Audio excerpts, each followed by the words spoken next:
What's up everybody, Matt and Maran here for another video from the North American International Auto Show of 2018 here. This is the Lexus LF-1 Limitless Concept, which is supposed to preview future styling for a potential luxury flagship crossover for Lexus someday, some top of the line SUV for them, and it looks really cool. I mean, those headlights, they go like a quarter of the way up the hood there, along with the grille coming down to the sides there. You can see they didn't have it open, so I wasn't able to get too good of a look at the interior, but you can watch the official Lexus video if you would like to see how that all works. But basically it's your typical blend of autonomous and driver stuff. I think they said the powertrain controls are actually on the steering wheel, so you use a paddle to accelerate, basically like a video game, which is clearly just for the concept. It's just something for fun. But I love those taillights. I really hope they can find a way to incorporate those into a production car though, because I mean, I love how they start like halfway down the quarter panel there and almost lay just right on top of the bodywork there, and it's a really cool look, and I think is actually kind of unique and refreshing.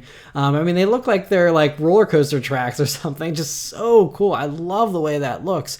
But yeah, let me know your thoughts about it in the comments below. But I mean, lots of angles and creases, which is typical Lexus styling. But I think, you know, after several years now of this type of styling from Lexus, I think it's really starting to come into its own and really start to look really good, and they're kind of finding a good direction with it. And I think that, you know, it could, in a toned down version, make for a very attractive future flagship luxury crossover. So anyway, thank you guys very much for watching. Once again, let me know your thoughts on it in the comments below.